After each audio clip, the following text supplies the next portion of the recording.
Read, write, recite and revise. नमस्कार, मैं अनिल कुमार श्रीवास्तव। आप देख रहे हैं दैनिक जनजागरण न्यूज। जैसा कि आपको पता है, फरवरी मंथ आने वाला है और फरवरी मंथ बोर्ड के लिए कितना ही जरूरी है ये सबको आपके घरों में दिख रहा होगा। जहाँ की एक तरफ बच्चे तैयारियां कर रहे हैं, वहीं माता पिता के चेहरों पर चिंताओं की लकीरें खिंची हुई हैं। हमारे साथ मौजूद हैं मोटिवेशनल स्पीकर राम मोहन गुप्ता जी। आप जेसीस के प्रशिक्षक भी हैं। राम मोहन गुप्ता जी, आपका बहुत बहुत स्वागत है हमारे। धन्यवाद अनिल जी। राम मोहन गुप्ता जी, हम सीधे सीधे चलेंगे। बोर्ड परीक्षाएं आ रही हैं, बच्चे और बच्चे के माता पिता जिनके चेहरों पर तनाव की लकीरें खिंची हुई हैं, वो अपने आप को तनाव मुक्त कैसे रखें? बहुत बढ़िया बात आपने कही अनिल जी। मुझे सबसे पहली बात तो यही कहना, तनाव क्यों, क्या आवश्यकता है तनाव की? जीवन में परीक्षाएं तो होती रहती हैं। ठीक है, ये तो एक हमारे कैरियर की शुरुआत की परीक्षा है, वरना तो हम लोग घड़ी घड़ी में परीक्षाएं देते रहते हैं। तो ना तो तनाव लें बच्चे और ना ही अभिभावक। और इसके लिए सबसे अच्छा है कि तैयारी करें और आराम से आगे बढ़ें। कैसा तनाव? सर, परीक्षा से पहले किस प्रकार तैयारी पे अधिक ध्यान दें बच्चे? हाँ, ये बात आपने बहुत सही कही कि परीक्षा है पर इच्छा, यानी कि दूसरे की इच्छा पर। यानी कि हम कितने भी तैयार हैं तो पता नहीं क्या आ जाए, क्या पूछा जाए, क्या करना हो। लेकिन यहाँ कम से कम ये तो सुनिश्चित है कि आपके कोर्स से ही पूछा जाएगा। तो जब कोर्स से पूछा जाएगा तो उसकी तैयारी करें।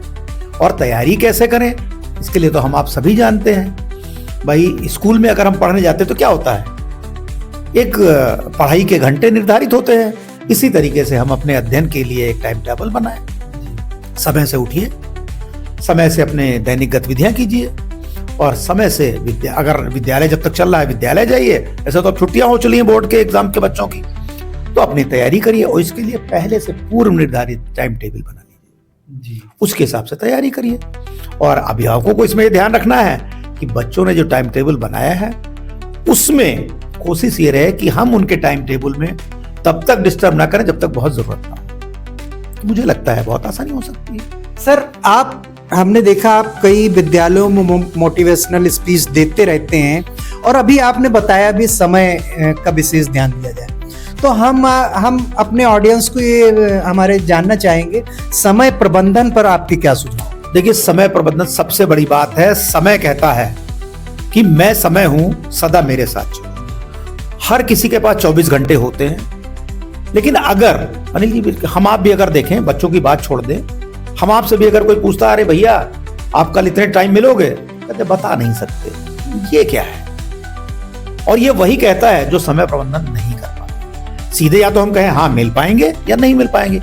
समय प्रबंधन यही है। समय प्रबंधन का मतलब ये है कि हम पूरी तरीके से अपने जीवन को या वर्तमान में हम जहां हैं उसको अपने निर्धारित आवश्यकता अनुसार अपने आप को संयोजित करें। और जो 24 घंटे हैं उन 24 घंटे के हिसाब से हम अपने आप को बांटते हुए चलें। जैसी जैसी जहां जरूरत है वहां हमें समय के साथ चलना है। समय के बाद अगर हम चले तो कोई फायदा नहीं। यही समय प्रबंधन। सर, इसके एग्जाम से पूर्व अध्ययन जरूरी है या बच्चों का रटना जरूरी? सबसे बड़ी बात है, रटना तो कभी नहीं। परीक्षा में सफलता का मूलभूत उद्देश्य अगर है तो आपको परीक्षा की तैयारी करनी चाहिए। और परीक्षा की तैयारी के कई तरीके होते हैं जो हम लोग बचपन से करते आते हैं। सभी लोग बताते हैं, हमें उसी पर ध्यान रखना है। अपने कोर्स को देखिए, क्या तैयारी है उसको आंक लीजिए, क्या तैयारी करनी है उसको भांप लीजिए। एक चीज को आंकिए, एक को भांपिए। और फिर सीधी सीधी बात है, अपने आप को नापिए कि हम क्या कर सकते हैं और कैसे कर सकते हैं।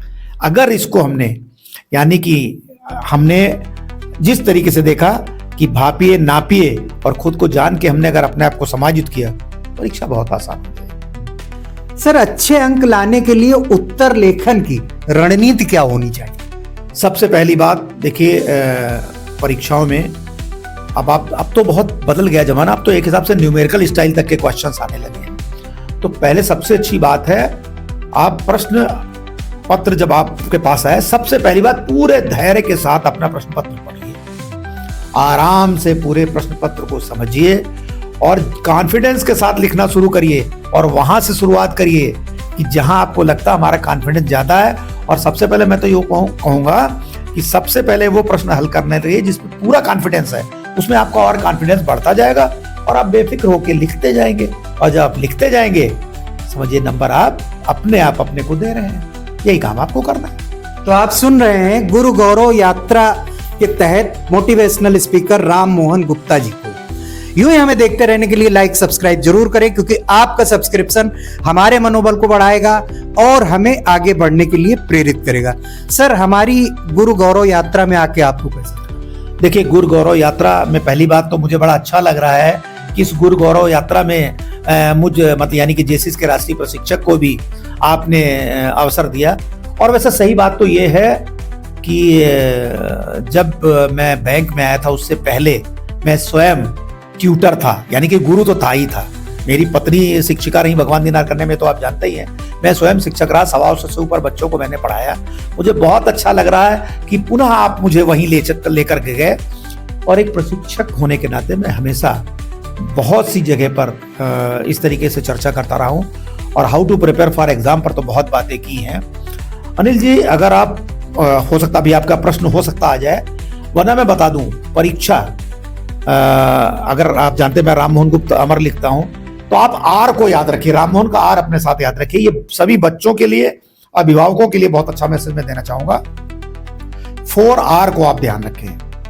पहला आर रीड, दूसरा आर राइट, W साइलेंट रहता है, रीड राइट। तीसरा आर रिसाइट, रेसिटेशन पोएम होती ना। और चौथा R revise. Read, write, recite and revise, यानी कि पढ़िए ध्यान से। पढ़ लिया आपने, जो पढ़ा उसको लिख डालिए। तैयारियां हमारी क्या क्या है उसको लिख डालिए। और रिसाइट आप कहेंगे इसका क्या मतलब है? कोई कविता थोड़ी पढ़नी, कविता नहीं पढ़नी।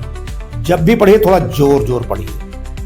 उससे क्या होगा, एक तो आपका पूरा दिमाग खुला होगा, आपके साथ जो शब्द आपके पास दिमाग में जाते रहेंगे वो डबल होते रहेंगे।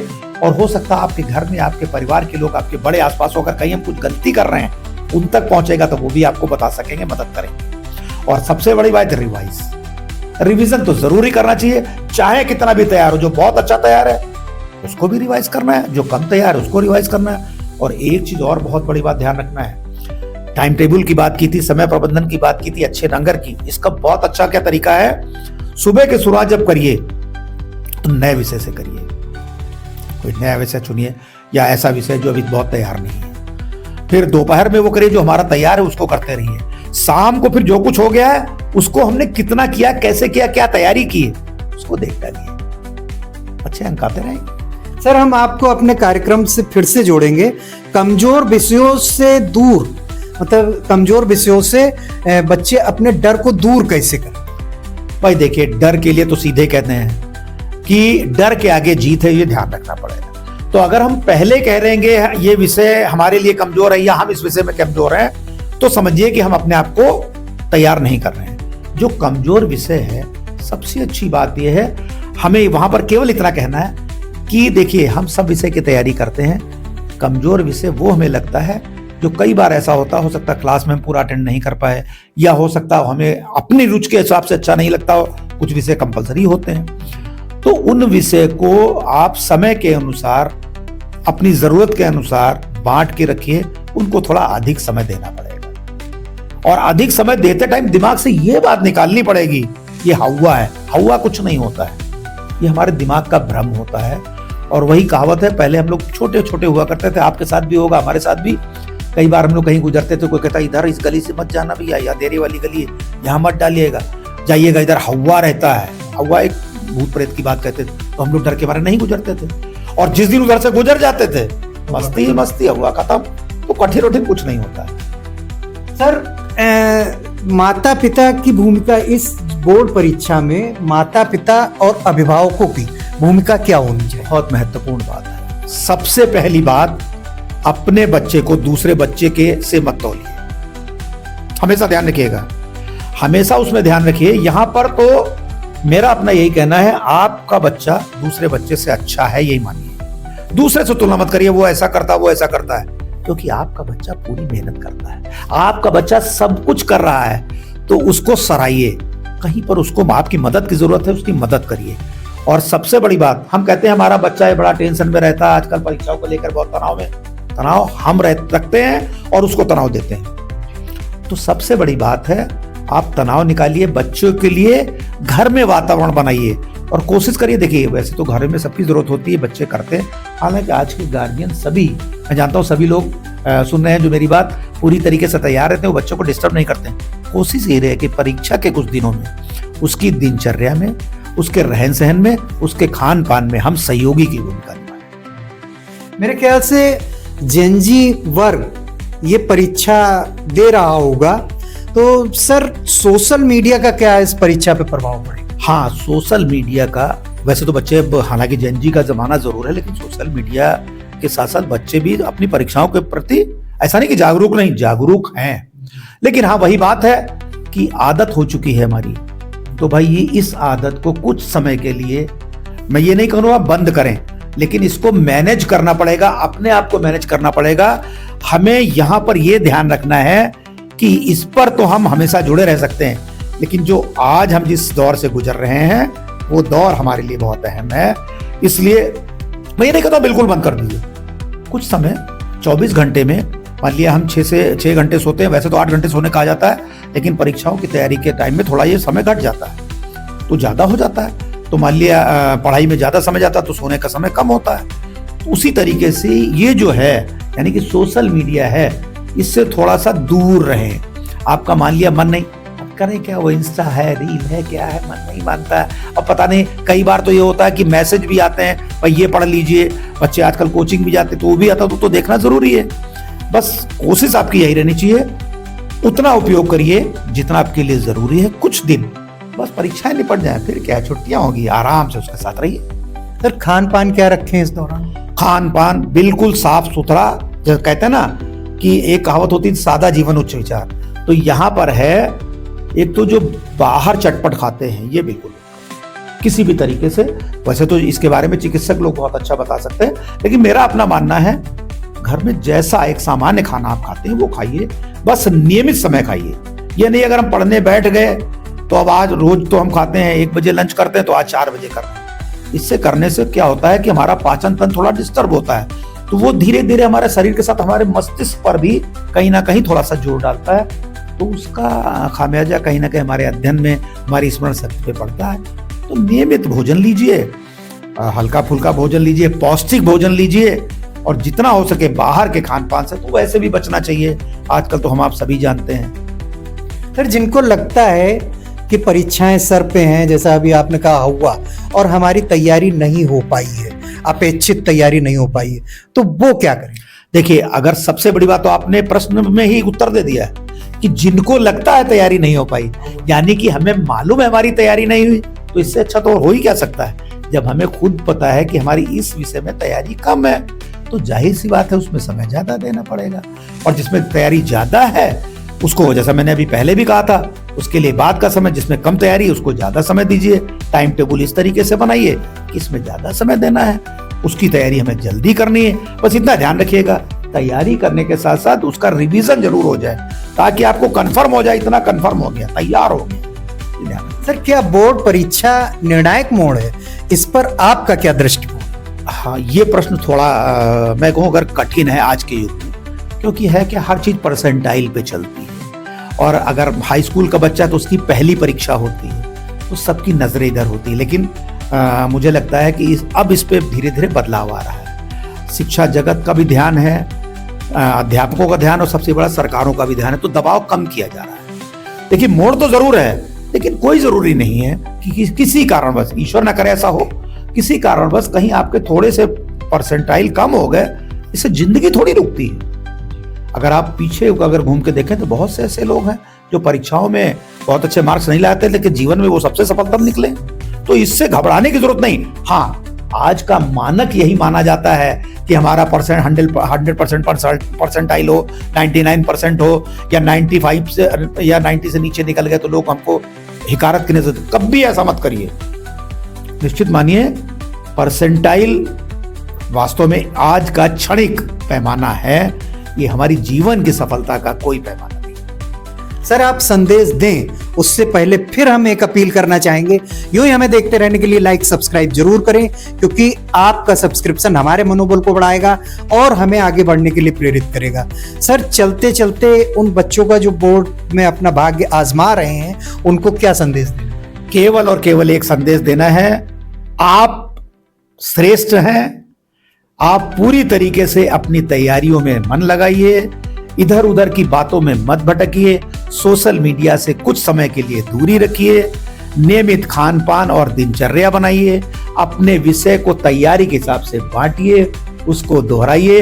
हाँ, एक बात जरूर गार्जियन से भी कहना है, अपने बच्चे पर बहुत ज्यादा दबाव मत डालिए, ना तनाव खुद करिए ना उसको तनाव दीजिए। आनंद से पढ़िए, तैयारी कीजिए, और जैसा मैंने कहा था 4R ध्यान रखिए। मैं फिर से बता रहा हूं आपको, read, write, recite and revise. और अगर आप ऐसा करते हैं तो निश्चित माने परीक्षाओं में सफलता का दम भरते हैं। आप सफल होंगे, जरूर सफल होंगे, अच्छे ही मार्क्स आएंगे जो आज का पैमाना माना जाता है। इसलिए मत घबराइए, अपनी परीक्षाओं की तैयारी विषयानुसार करते रहिए, और परीक्षा में जब भी जाइए पूरे आत्मविश्वास के साथ जाइए। और जैसा कहते हैं, पेपर खोलने से पहले अपने ईश को याद करिए। ये हम लोग चूंकि अपने हमेशा बताते हैं, अपने ईश्वर को याद कीजिए, गहरी सांस लीजिए और बस लिखना शुरू कर दीजिए।